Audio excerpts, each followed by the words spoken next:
You have to get along with your new roommates, Ethan, and you have to focus on your classes. If I hear you're skipping a single lecture, I will personally drive down here and drag you home by your ear." Rachel's lecture was one Ethan knew by heart. He told her he understood, that he was in college now, not high school, and she didn't need to worry so much.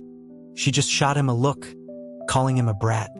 The car glided to a stop in front of the main quad. Rachel helped him haul his oversized duffel bag from the trunk, offering to help him find his dorm. Ethan insisted he could manage on his own.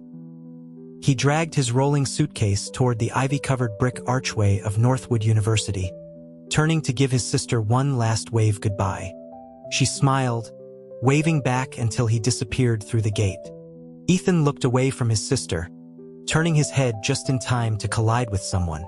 The impact sent the other person stumbling back, papers scattering across the manicured lawn. Ethan rushed forward, a flurry of apologies, asking if the guy was all right as he helped him to his feet. The person just brushed the grass from his jeans and said it was nothing. As they gathered the dropped papers, Ethan noticed the corner of a registration form. He mentioned that, by a strange coincidence, he was also in the business program. The other guy offered a small, hesitant smile and extended a hand, introducing himself as Julian. Ethan returned the handshake with an open, uncomplicated grin, saying his name was Ethan. After navigating the chaos of move-in day, they discovered they were not only in the same program but assigned to the same dorm room. An almost comical stroke of luck. Ethan chose the bunk across from Julian's. He tossed his bag onto it and asked Julian if he'd heard that one of the National Merit Scholars was attending their school. Julian paused in the middle of meticulously folding a shirt, acknowledging that he was aware of it. Ethan chuckled, touching his chin and remarking that being in the same graduating class as a certified genius was something he could brag about for the rest of his life. He recalled that the scholar's last name was also Shun, though he couldn't remember the first. Julian quietly supplied his full name, Julian Shin. Took a moment for the information to register. Ethan's eyes widened, stammering as he pointed, finally managing to ask if Julian was the National Merit Scholar. Julian confirmed it with a simple nod. Ethan was incredulous, questioning why he would come here when he could have gone to any Ivy League school. Julian replied that Northwood was a top-tier state university. He stared at Ethan for a long moment before adding the real reason. The scholarship was too generous to refuse. Ethan was left momentarily speechless. Once they had finished unpacking, Ethan slung an arm around Julian's shoulder, suggesting they go find the dining hall. Julian glanced down at the arm, his posture stiffening slightly, and quietly requested he remove it. Ethan, sheepishly apologizing for his overfamiliarity, decided that since Julian was the certified genius of their dorm, he was going to latch onto him. He announced that Julian should just find a table, and he would grab the food for both of them. Julian thanked him and found a quieter table away from the main rush. A voice cut through the noise, asking loudly if that was really their esteemed National Merit Scholar, wondering why he'd chosen to grace their humble state school with his presence. Julian looked up to see Mark, a rival from his high school debate team who had always been obsessed with competing against him academically. Mark continued his taunts, asking why Julian wasn't at Harvard, suggesting it was far superior to this place. Julian, uninterested in engaging, simply stated that he liked it here. What always irritated Mark the most was Julian's detached composure. He was about to retort when Ethan reappeared, slamming 2 trays down on the table. He told Mark in no uncertain terms that if he couldn't speak respectfully, he shouldn't speak at all, asking if they were having a shouting contest. Mark seemed strangely pleased, remarking that Julian had found himself a bodyguard on the very first day. A malicious smirk spread across his face as he added a question, wondering if Julian's new protector was aware of certain things. He called Julian disgusting. Julian stood up so abruptly his chair scraped against the floor. Ethan couldn't know. Not now. Ethan was startled by the sudden movement, asking Julian what was wrong and telling him not to be afraid. If he wanted to fight Mark, they could. Julian told him they should just go. Ethan started to protest, arguing that letting Mark off so easily was unacceptable. But Julian cut him off by stating he was hungry. It effectively ended the conversation. Ethan followed, but not before glaring at Mark and him that he was letting him off the hook for today. On the walk back to their dorm, Ethan, worried that Julian was still upset by the confrontation, launched into a relentless stream of bad jokes and stories to lift his spirits. Finally, Julian sighed, stopping and saying Ethan's name. When Ethan asked what was up, Julian told him he was an idiot. Seeing Ethan's face fall, Julian's expression softened. But he added he was very happy. Ethan's mood instantly rebounded, and he boasted that he knew he had a special talent for cheering people up. Julian stopped again, his expression turning serious. He asked Ethan if one day he discovered that Julian was different from other people, if he would. He trailed off, the final word catching in his throat. Disgusted, Ethan was confused, asking what he was talking about and assuring him that of course he wouldn't. He explained that being different wasn't a bad thing. Everyone was born different, and it was those differences that made the world an interesting place. A bitter smile touched Julian's lips as he expressed his hope that Ethan truly meant it. At 6 a.m, the alarm blared. A hand emerged from under a mound of blankets, silenced the phone, and disappeared again. Julian pushed at the cocoon on the opposite bunk. A hand reappeared, 5 fingers extended, along with a muffled plea for 5 more minutes. Julian sighed. This had become their daily ritual since orientation week began. 5 minutes later, Julian pushed the lump again, announcing that time was up. A groan came from within the blankets, another request for just 5 more minutes. Expressionless, Julian ripped the comforter off the bed entirely. Ethan, clad only in a pair of boxers, yelped and shot upright. Julian was already by the door, informing him that morning assembly was at 6:30. Leaving him precisely 19 minutes and 5 seconds. 4:3. Ethan grumbled that he was getting up as he slowly climbed down from the top bunk. A vein throbbed in Julian's temple. He turned and gave Ethan a light kick to his rear, telling him to hurry up and stop dawdling. They made it to the athletic field just as the orientation leader was finishing his roll call. He nodded, satisfied with the orderly lines of students, and announced that to take it easy on them, they would only have to run 4 laps around the track before breakfast. Ethan glanced at Julian, who looked unusually pale, and asked with some concern if he was hypoglycemic and suggested he report to the leaders to take a break. Julian insisted he was fine, but before he could finish his sentence, his vision tunneled and he collapsed. Ethan rushed him to the campus health center, shouting for a doctor. The nurse on duty, startled by the commotion, helped get Julian onto an examination bed. After a careful check, she informed a frantic Ethan that there was no need to worry.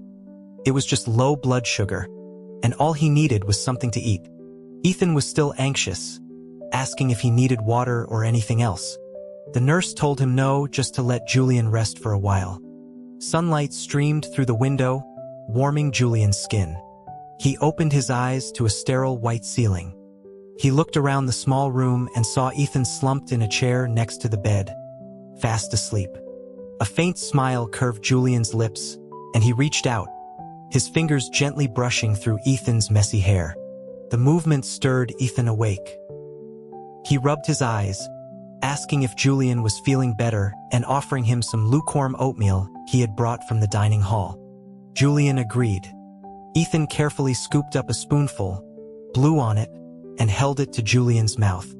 Julian murmured Ethan's name. When Ethan asked what it was, he just said thank you. Ethan scoffed, reminding him they were roommates and that thanks weren't necessary. Julian just smiled without saying anything more. Thank you, Ethan. Ethan, for instance, was someone who was said to be a slacker but had somehow gotten into a top-tier university, and who was also said to be a genius-level roommate but managed to nearly fail his first calculus quiz. Julian held the graded paper in his hand. As someone who had excelled academically his entire life, he couldn't comprehend how Ethan had failed such a simple assessment. Ethan fidgeted guiltily. Julian sighed. Ethan grew more flustered, asking if it was really that bad, insisting he had tried his best. Julian sighed again. Ethan flopped dramatically onto his bed, declaring he was done and that whoever loved this class could have it. Julian pulled a chair over next to him, telling him to come sit down so he could explain the concepts. Ethan's interest was immediately piqued by the offer of a personal tutoring session from the National Merit Scholar. Even though Julian's explanations were clear and simple, Ethan was still struggling. He scratched his head, a frustrated look on his face, asking Julian if he was just genuinely stupid. He muttered that he was going to disappoint his sister. Julian reached over and patted his head, reassuring him that he wasn't stupid and that this was an inherently difficult course. He offered to be his study partner from now on, telling Ethan to ask him anytime he had a question. Ethan beamed, declaring Julian the best. He pointed to several problems on the quiz paper, asking for help. Julian picked up his pen and patiently began to explain. They were sitting so close that Julian could smell the clean, fresh scent of laundry detergent on Ethan's shirt. He found himself momentarily distracted. Ethan noticed his pause, snapping his fingers in front of Julian's face and asking why he was so dazed.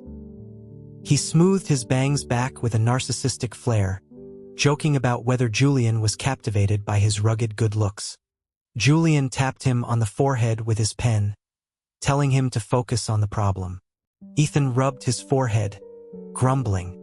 Julian couldn't help but laugh softly.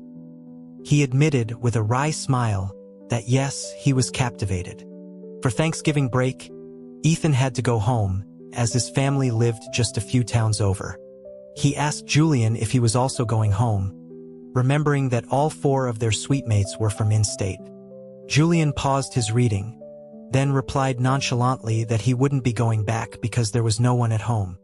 Ethan just said oh, assuming his parents worked out of state, and didn't press the issue. He told Julian he was heading out. As soon as Ethan left, the dorm room fell silent. Julian was alone. He pulled out his phone, opened his photo gallery, and his thumb traced the image of a middle-aged man with a kind, simple smile.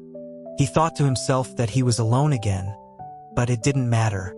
He was used to it. The next morning, he opened his eyes to find Ethan's face hovering inches from his own. Julian swore for the first time since he'd known him. Ethan scrambled back, clinging to the bed rail, exclaiming that Julian had scared him to death. Julian retorted that he should be the one asking Ethan what he was doing there. Ethan hopped down from the ladder, gesturing proudly to the table laden with containers of food.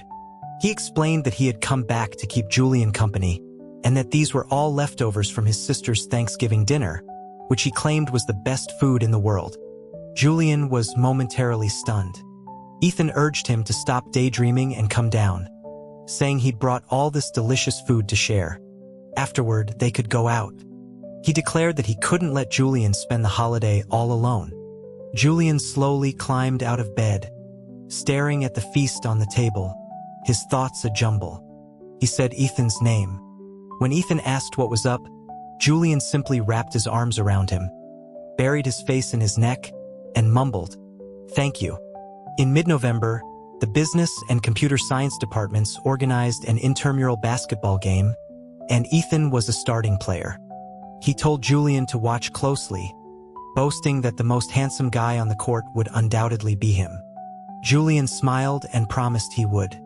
The gymnasium was heated, warm enough to be comfortable in just a jersey. Julian's eyes flickered over the defined muscles of Ethan's chest before he looked away, clearing his throat and telling Ethan that his coach was calling him. Ethan started to run onto the court, then jogged back, reminding Julian to record the game for him so he could show his sister. Julian agreed. The game started. Julian's gaze followed the powerful, graceful figure moving across the court. Ethan. After sinking a three-pointer, Ethan lifted the hem of his jersey to wipe the sweat from his face and shot a wave toward Julian in the stands. Julian smiled back. The game ended with a victory for the business department. Cheers erupted.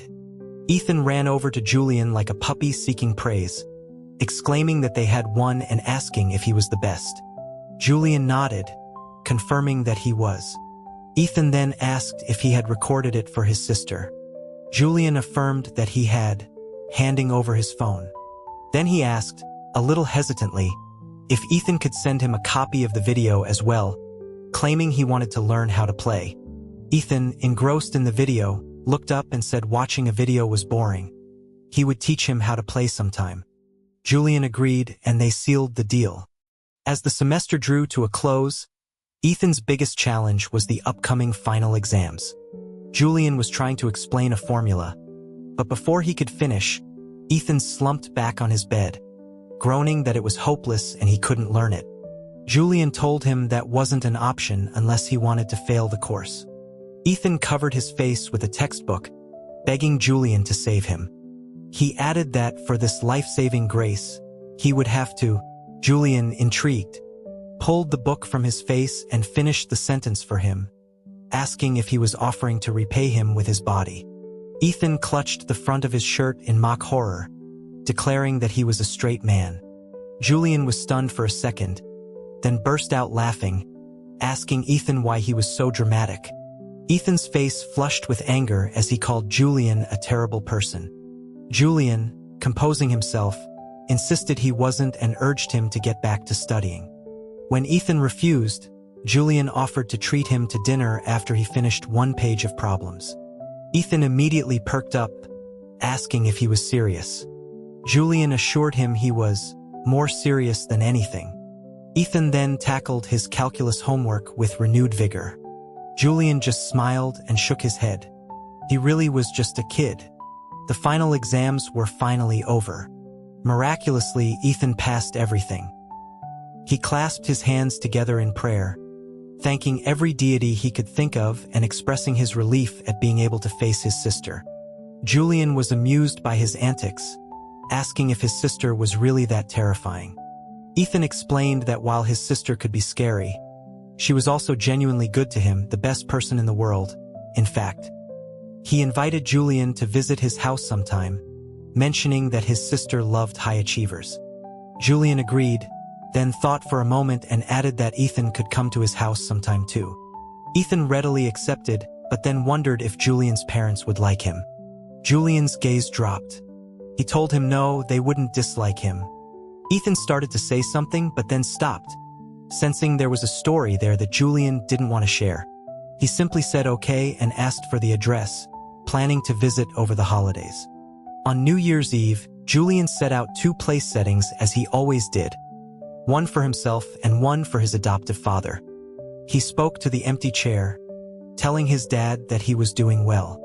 He said he had found a really good person, the Ethan he had told him about.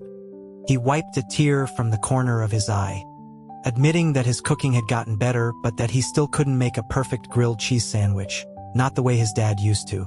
He whispered that he missed him. The ringing of his phone interrupted his solitude. He glanced at the caller ID, took a deep breath to steady his voice, and answered as normally as he could. It was Ethan, telling him excitedly to look outside. A firework exploded in the night sky, then another and another until the whole sky was alight. Julian ran to the balcony and a genuine smile spread across his face. Then he heard his name, the voice impossibly close. He looked down in disbelief and saw Ethan standing on the sidewalk below, waving at him and holding 2 sparklers. The distant chime of midnight bells mingled with Ethan's voice as he shouted up to him, "Happy New Year." To keep Julian from feeling lonely, Ethan spent the entire winter break with him. He'd call every morning asking what they should do. When Julian suggested the library, there was a noticeable drop in enthusiasm on the other end of the line. But after a moment of silence, Ethan replied with the grim determination of a soldier heading into battle. "Let's go." It quickly became clear that Ethan was not built for quiet study. When Julian returned to their table with a stack of books, Ethan was already fast asleep, his head resting on his arms. Julian smiled helplessly and pulled the shade down to block the sun from his face. Ethan mumbled something in his sleep. Julian leaned closer. He heard Ethan smack his lips and murmur that they would be good brothers, for the rest of their lives. Julian gently stroked his hair and whispered back, "Okay. Forever." The day they returned to campus, Ethan greeted Julian with a massive hug the moment he walked into the dorm, exclaiming that it had been too long. Julian dryly pointed out that it had been 15 hours. Ethan playfully dumped a bag of snacks onto Julian's desk, explaining that his sister had sent them and that she had also asked why Julian hadn't visited during the break, saying she really wanted to meet him. Julian asked him to thank her and said he would visit when he got the chance. He then remembered to tell Ethan that their academic advisor was on an exchange program this semester and they had a new one. Ethan's face fell, complaining that he had just gotten on good terms with the old one.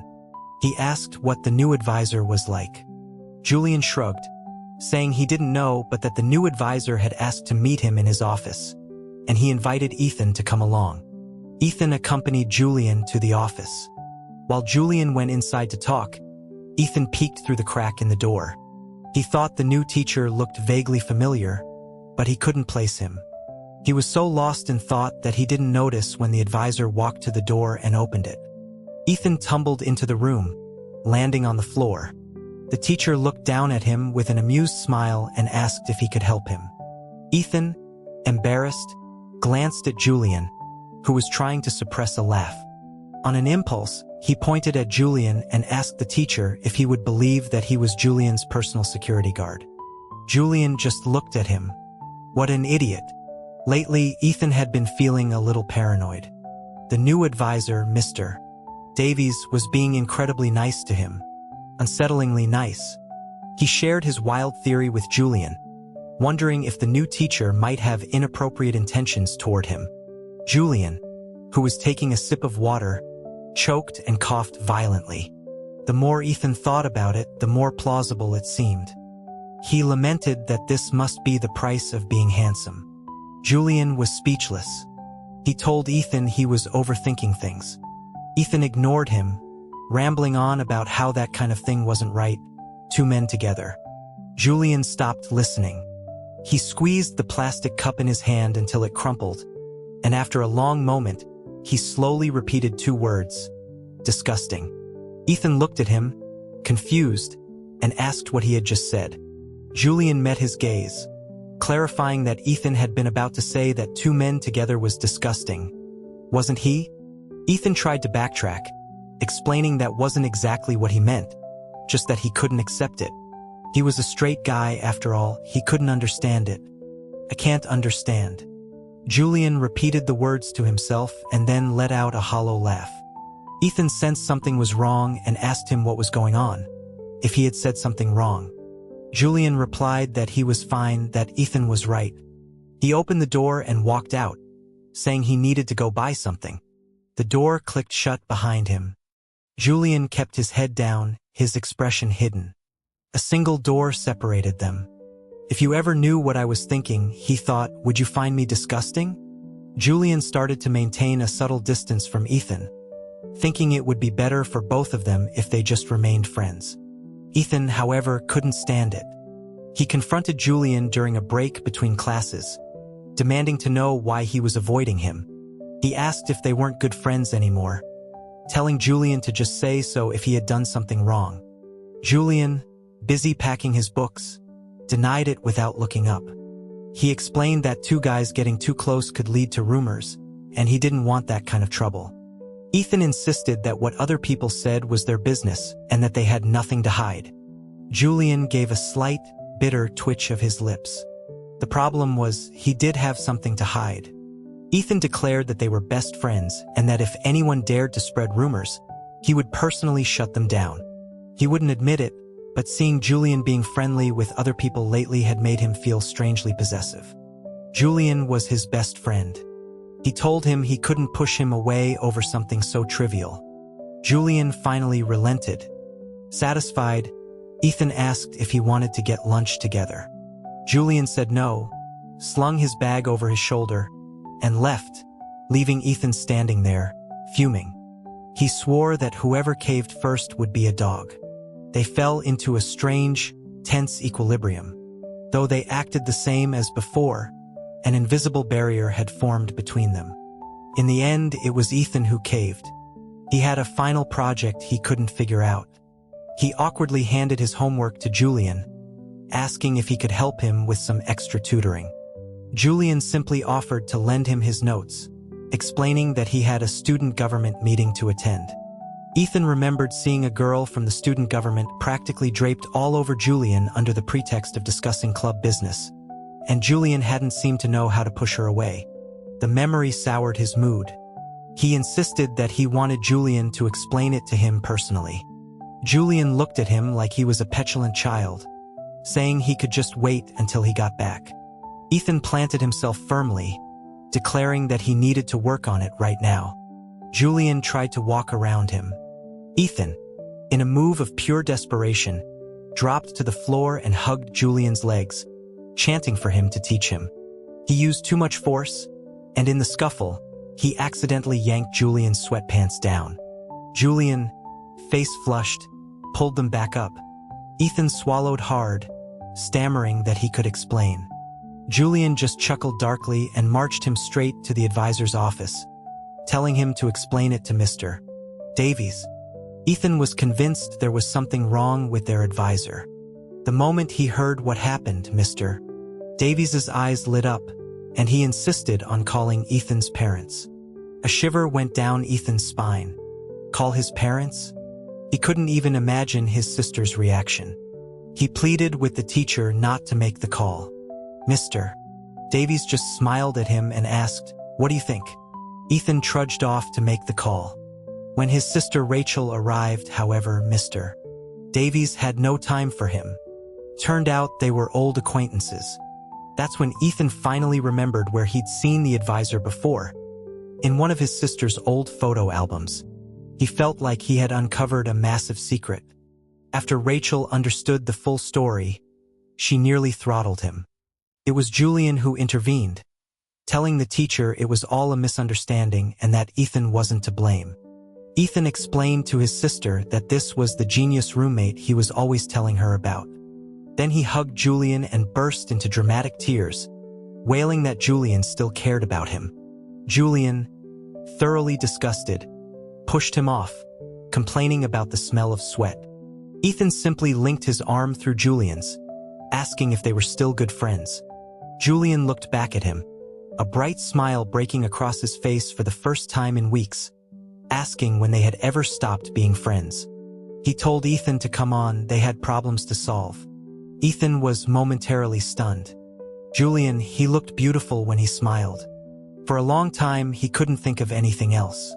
It was only later that he realized the feeling was his heart skipping a beat. Julian hadn't expected Ethan's sister to say what she did. He had gone to their house over the weekend to help Ethan study, unable to stand his whining any longer. Rachel had pulled him aside onto the balcony and bluntly asked him about his feelings. She asked if he liked Ethan. He admitted that he did. She said there was nothing to be ashamed of, that he was sincere. He confessed he liked him. Rachel simply patted him on the shoulder and said okay. She told him that if he liked him, he should go for it. He had to at least try. It was Julian's turn to be surprised. He had thought she would object. Rachel laughed, saying she wasn't some feudal patriarch. She clarified that while she wouldn't object to him pursuing her brother, whether Ethan reciprocated was his own business, and she wouldn't interfere. Julian thanked her. Just then, Ethan's face appeared pressed against the glass door, a resentful look in his eyes, announcing that their brother-in-law was calling them to eat. As Julian walked back inside, Ethan followed, asking what his sister had said to him. Rachel winked at Julian, saying it was a secret between them. Julian nodded in agreement. Ethan pouted, muttering that he didn't care anyway. Julian looked at the pouting man in front of him, his gaze so gentle it was almost tangible. Rachel was right. Some things you just had to try. After final exams, summer vacation began. Rachel decided to take Ethan on a trip and invited Julian along. Naturally, her now boyfriend, Mr. Davies, was included too. Ethan, laden with bags, fussed over Julian, asking if he was hot and offering to fan him. Rachel couldn't stand it anymore and kicked him lightly, telling him to sit still. Ethan yelped, rubbing his backside and telling his sister she didn't understand. He raved about how brilliant Julian was, having aced nearly every question on the final. Rachel didn't want to admit this fool was her brother. Julian finally spoke up, telling Ethan to just sit down and relax. A girl approached their group, blushing as she held out her phone. She asked if she could get his number. Ethan, assuming she meant Julian, started to explain that Julian didn't add strangers. The girl quickly clarified that she meant Ethan. He was delighted, immediately pulling out his phone to exchange contact information. He gloated about his own charm. Julian asked him if he was happy. Ethan scratched his head, admitting that it was okay. He was a little excited since it was the first time a girl had ever asked for his number. Julian just said, "Oh," then stood up and moved to the far end of the bench. It was written all over his face. "I'm jealous." Ethan, confused, scooted closer, asking what was wrong. Julian looked up and sighed, saying he was just thinking that if Ethan got a girlfriend, they wouldn't be best friends anymore. Ethan was immediately alarmed, insisting that could never happen. He promised Julian he would always be his best friend, the kind that even a girlfriend couldn't come between. Julian pressed, asking if that meant brothers came first. Ethan patted his chest and declared, "Absolutely." Julian held out his little finger, saying, "Pinky promise." Ethan grumbled about him being childish but linked his own finger with Julian's, sealing the promise. Rachel looked on, completely unimpressed. It was obvious Ethan was already caught. They never made it to Florida. Rachel received a phone call. Ethan immediately knew who it was and fell silent, his hands clenched into tight fists. Julian reached over and gently pried his fingers open, one by one, saying softly, "I'm here." At that moment, all the tension seemed to drain out of Ethan, and he sagged with relief. When they arrived, Rachel and her boyfriend went inside to handle the situation. Ethan and Julian waited in the car. Ethan stared out the window, admitting reluctantly that the person inside was his father. He explained that his parents had divorced, and he and his sister had lived with their mom. After she passed away, they went to live with their dad, but he had a gambling problem and lost everything, even the family business. Their sister had supported them ever since. Julian rested a hand on his shoulder, offering silent comfort. Ethan's voice was thick with tears as he asked if he was useless for not being able to help his sister.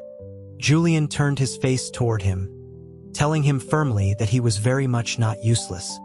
Ethan then asked if Julian would look down on him for having a father like that. Julian told him to listen, that he was himself, and his father was his father, and his father's problems had nothing to do with him. Then Julian told him his own story. His parents had died in a fire when he was young.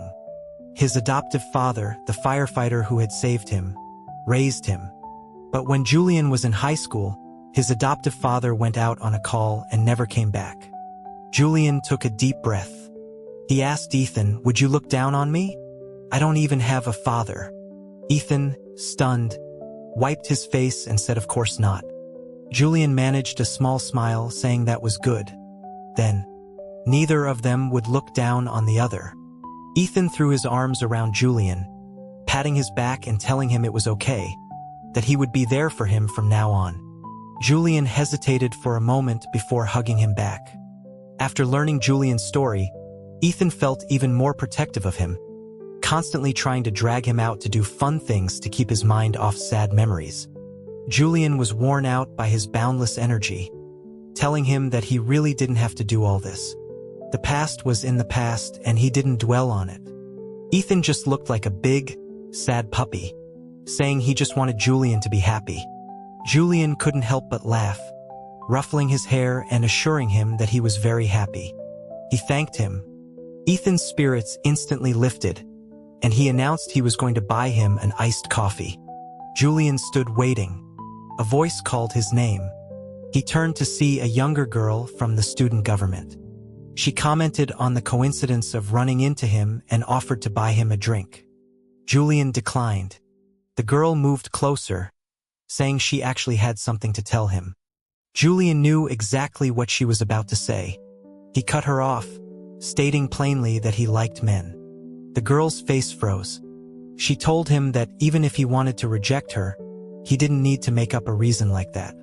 Julian took out his phone and showed her his lock screen, a candid photo of Ethan laughing. "He is the one I like," he said. "I have for many years. You don't need to waste your time. I will only ever like men." The girl, chastened, apologized and quickly left. A loud thud echoed behind him. Julian's entire body went rigid. He turned his head slowly. The one thing he had dreaded most had happened. Ethan was standing there. The iced coffee he had been holding lay in a puddle on the pavement. Julian took a hesitant step forward, saying his name. Ethan held up a hand, telling him not to come any closer. He told Julian to leave him alone and then turned and walked away quickly. Ethan didn't know how to process what he had heard. Was he disgusted? No. His sister found him staring into space, asking what was on his mind. She reminded him they had planned a beach trip and that he should invite Julian. Ethan looked uncomfortable, mumbling that Julian might not be available. Rachel knew immediately something was wrong. Ethan finally asked her if it was possible for men to like other men. Rachel told him of course it was. You can't control who you like. She explained that if two people liked each other, why shouldn't they be together? Ethan was still struggling to accept it, arguing that they were both guys. Rachel's expression grew serious. She told him that everyone has the right to like someone, and as long as two people care for each other, gender isn't an issue. She said you can't discriminate against people for it. They just fell for a person who happened to be a boy. Something in her words seemed to click for Ethan. Rachel ruffled his hair, adding that if one day he told her he liked a boy, she wouldn't object. Ethan blushed, exclaiming his sister's name and stammering that he was a straight man. On the day of the trip, Ethan was carefully trying to get back into Julian's good graces. But Julian was distant. Eventually, though, he couldn't resist Ethan's relentless attempts to make him laugh, and he forgave him. That night, Ethan suggested they have a few drinks to celebrate. Julian agreed. After 3 rounds, Julian seemed to be drunk. His eyes were blurred.